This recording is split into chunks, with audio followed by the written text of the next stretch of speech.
नमस्कार दोस्तों, जय हिंद।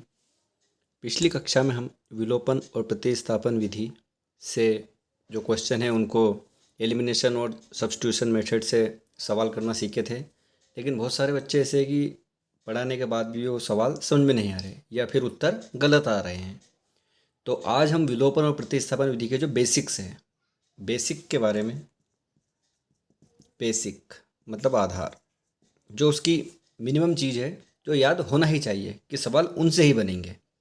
तो विलोपन और प्रतिस्थापन विधि से जो सवाल नहीं बन रहे उनके लिए विशेषकर ये वीडियो है, और इस वीडियो को पूरा देखिए जिससे कि आपको विलोपन और प्रतिस्थापन विधि का बेसिक पता चल जाए। और बेसिक पता चल गया तो क्वेश्चन बनाना आसान हो जाएगा।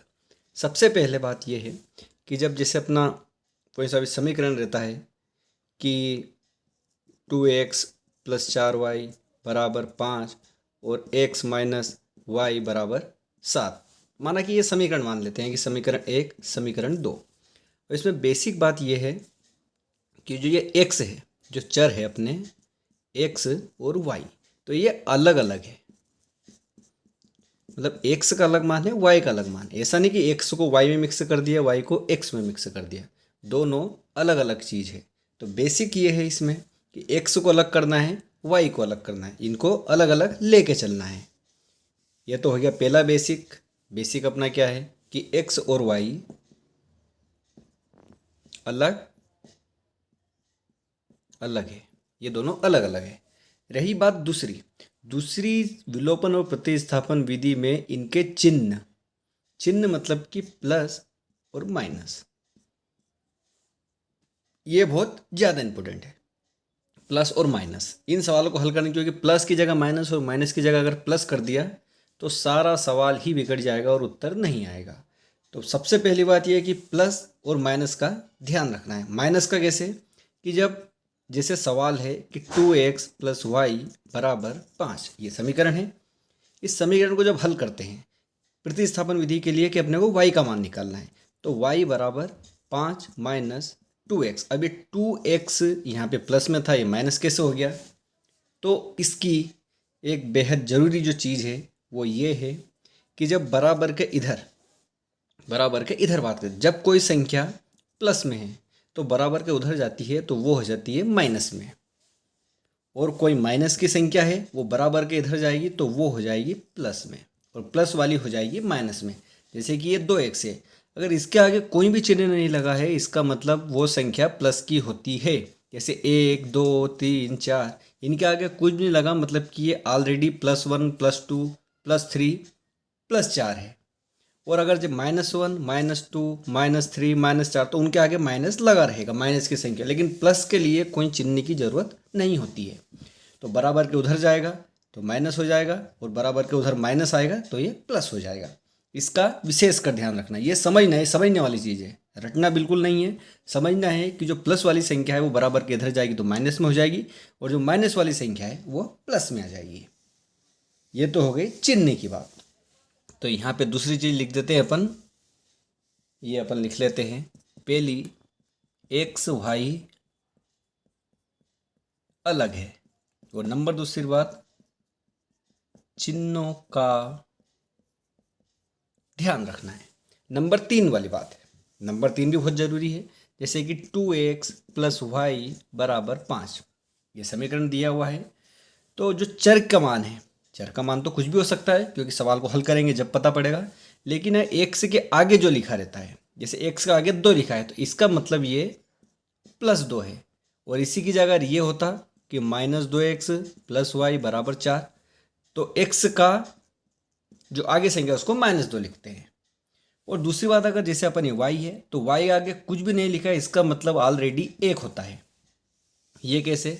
आइए सवाल को समझते हैं कि 2x + 4x + x बराबर 2y + y + 5y + 8, ये समीकरण दिया हुआ है। अब अपने को इनको जोड़ना है, तो ये 2 4 और ये तो हो गया, अपन लिख देंगे 6x, 2 और 4 6x क्योंकि नंबर लिखा, और यहाँ पे x, और ये 2 और ये 5, इनको 7y लिख देंगे +y + 8। अब अपने को ये समझ में नहीं आ रहा है कि ये तो अकेला x है और ये अकेला y है। तो अगर कोई चीज़ अकेली लिखी है कोई चर का मान अकेला लिखा है कि X Y Z A B C कुछ भी हो सकता है, तो अगर उसके आगे कुछ भी नहीं लिखा उसका मतलब एक होता है। जैसे x का मान इसको लिखते हैं 1x। अब एक को लिखने की जरूरत नहीं है। क्यों है जरूरत नहीं है? क्योंकि x का गुणा एक में करेंगे तो भी x आएगा, और x में अगर भागित एक का देंगे तो भी एक आएगा।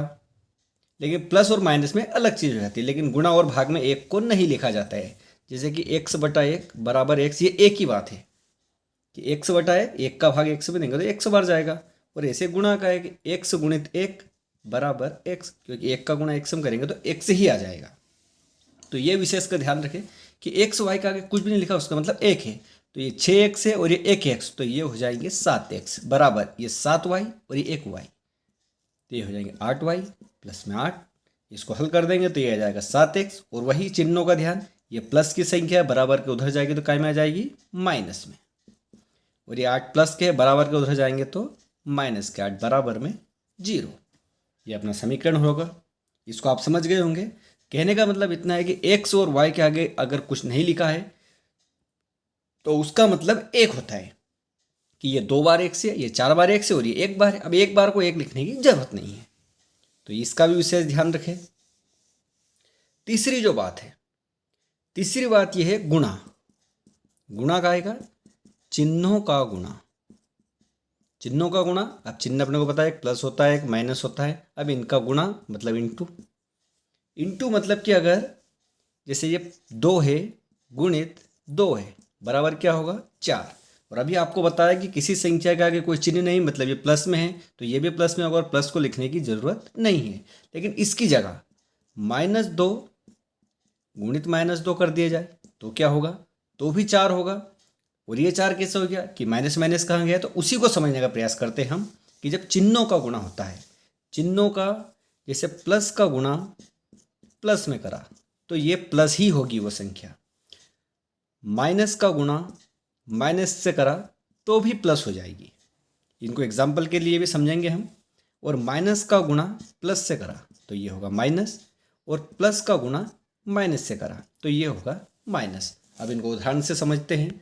उदाहरण से जैसे कि 2 गुणित 2, 2 गुणित 2 बराबर 4। अब यहाँ पे प्लस क्यों नहीं लगाया, सब पूछेंगे प्लस क्यों, क्योंकि प्लस को लगाने की जरूरत नहीं है, वो ऑलरेडी 4 लिखा है मतलब वो प्लस का ही 4 है। अगर ये माइनस का 4 होता तो माइनस लगाते उसके आगे, तो कुछ नहीं लगा मतलब वो प्लस मानना है, और होता ही है, मानना क्या होता है। अब -2 गुणित -2, इसका मतलब भी 4 होता है, क्योंकि माइनस और माइनस का गुणा करेंगे तो वो हो जाएगा प्लस। अब इसको भी लिखने की जरूरत नहीं है। और तीसरी कंडीशन -2 गुणित +2, ये +2, तो ये 2 दून 4 और चिन्ह आ जाएगा माइनस, क्योंकि माइनस और प्लस का गुणा होता है तो माइनस होता है। ये आई होप समझ रहे होंगे आप, चिन्हों का गुणा समझा रहा हूँ। और अभी +2 है गुणित में -2, तो इसका मतलब होता है 4 काय का माइनस का।